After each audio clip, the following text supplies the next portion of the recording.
Today is December 6, 2013, and I'm here with the artist Vladimir Kranyk. Hi, Vladimir. Hi. Could you please outline for us how you got interested in art and talk a bit about your creative projects and how you ended up in Winnipeg? Yes, certainly. I moved to Winnipeg from the Ukraine, where I lived from 1997 to 2007, about 10 years, and I went to high school and the school there in general. And I got into art by very sort of spontaneously. My classmates introduced me to graffiti art about in 2003, 2004, and I started doing it with them, and it became more and more of a hobby, and I was very obsessed with it. And then I didn't know much about art in general, but I was doing graffiti a lot, and when I moved to Canada in 2008, I continued to do it, and then when it became time to go to university or college, I thought what was the closest to what I was doing at that time, and I went to the School of Art, and here I started to learn more about painting and art in general, and started transforming my interest in graffiti into more serious occupation with painting in general, with oil, acrylic, etc. So when you did graffiti art, you were spraying with actual cans of paint? That's right. And that's a very different feeling than using a brush. Yes, very different.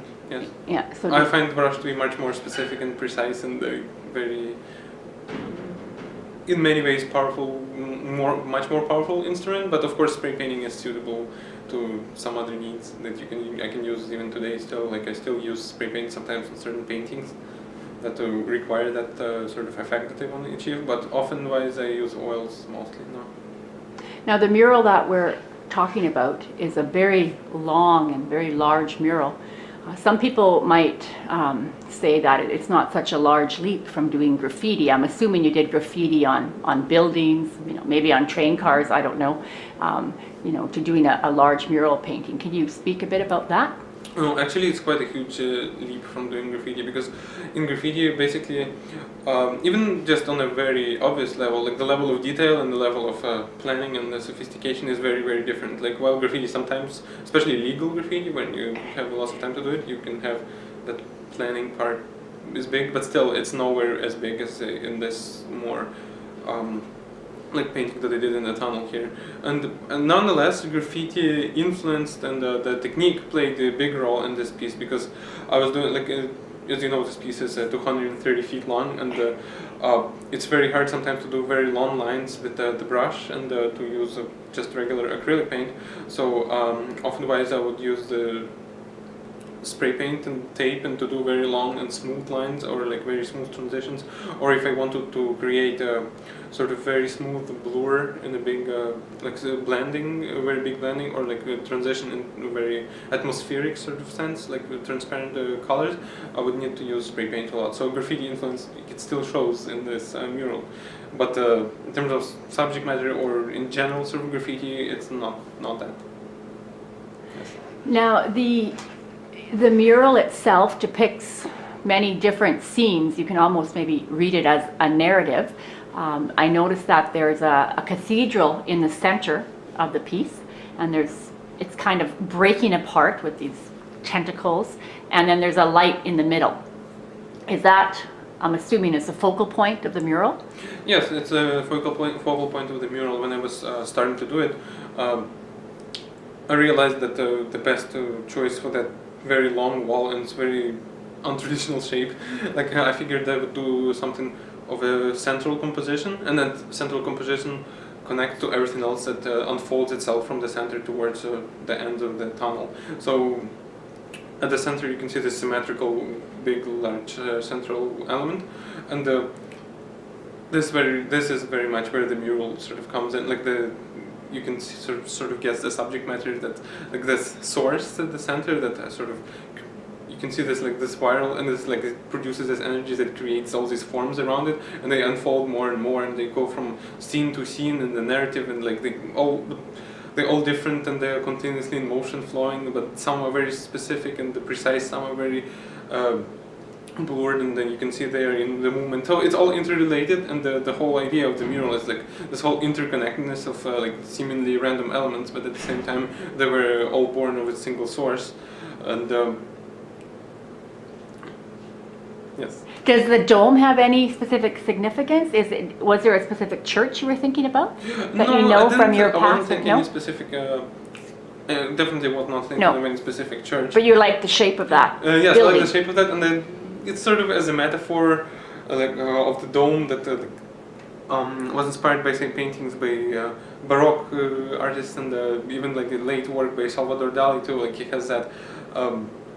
That symbolism of the dome and the universe unfolding itself in the dome, and some kind of nothing very specific, but just hinting at this ideas of like religion interrelated with the science and interesting things like this. I'm not yet advanced in that sort of the department yet, but I'm moving towards there. So it was very much of a process painting of the like way of thinking. Like you don't. There's no beginning and no end there. It's like, and like this tunnel too is almost no beginning, no beginning, no end. So it's you don't when you're at the end you don't see the beginning, and when you're at the beginning you don't see the end. So it's this kind of metaphorical play all the time going on. So then, just to be on the record, it's not the dome at the legislative building here in Winnipeg. No, even though the legislative building is a very interesting building. Yeah. It's I attended a lecture about it last summer. Oh yeah, all of the symbolism inside. No, I think of that too. Well, I mean, there's many references when you look at domes. Yeah. I have a question about the horse.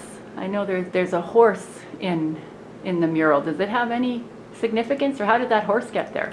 Well, the horse appeared there out of a need of a figure development that I felt was required in the mural. And at the time I was looking at many different artists for influences and just sort of inspiration, because the wall is so huge that you need continuously to fool, like you need like, what am I gonna do next? And yes, and Vasily Kandinsky, Russian artist, one of the first original abstract artists, like who started abstraction as an art form in painting. He often would still use some figure developments in his abstraction, and horse was a very important element for him, and it meant it had many different symbolisms in it, but one of the most important ones is the ascension of the spirit and this sort of the leap into the new world, something like this.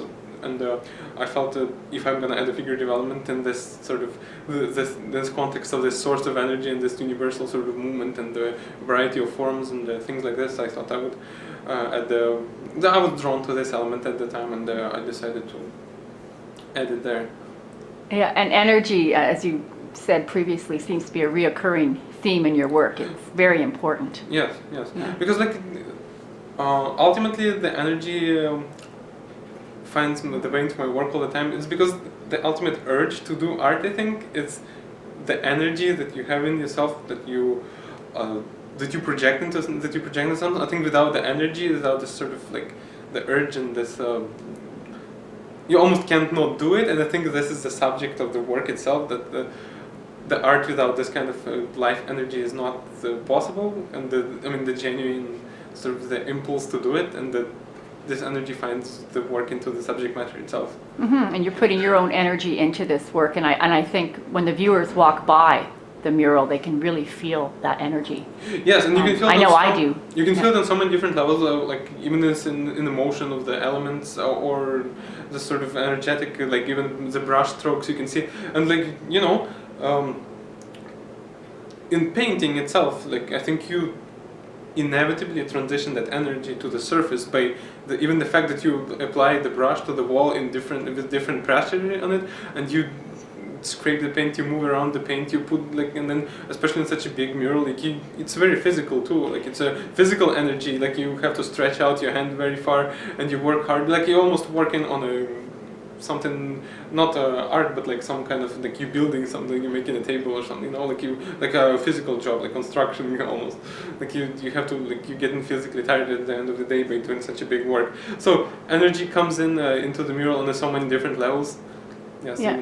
From physical to mental. Yeah, because I was going to talk more about the scale, because I know, when I work on a smaller work, you tend to have smaller gestures and just the way you hold your brush, and then when you go to a larger, it really affects how you apply the paint, and you just alluded to that, and it makes me even think of the Sistine Chapel where Michelangelo lied there for 4 years, and the scale that he was working with as well. I mean, yeah, it can really change how you Definitely. apply the paint and how you depict the elements as well. Yeah. Yes, I definitely agree.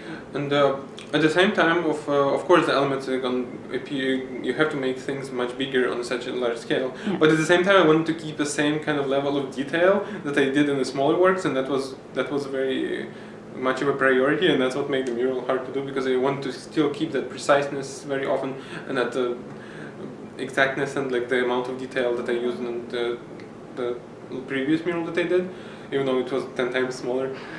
But Yeah, 10 times. I was guessing how much smaller. I thought 8, 9 times smaller. Oh, probably. I'm just guessing. Right? Yeah, I think it is. Yeah, It's probably 10 times, even though it's still big. But it is. yeah, but still, like I had to amplify some details. But still, I wanted to keep it precise and still sort of keep that level. And how long did this mural take? 4 months, 4.5 months. Yes. Which I think is still not very long for the scale of it. Yeah. Yeah, it's a couple thousand square feet. Yeah. Well, thank you for your mural. I love walking by it every day when I walk to the gym. You're very welcome. Okay.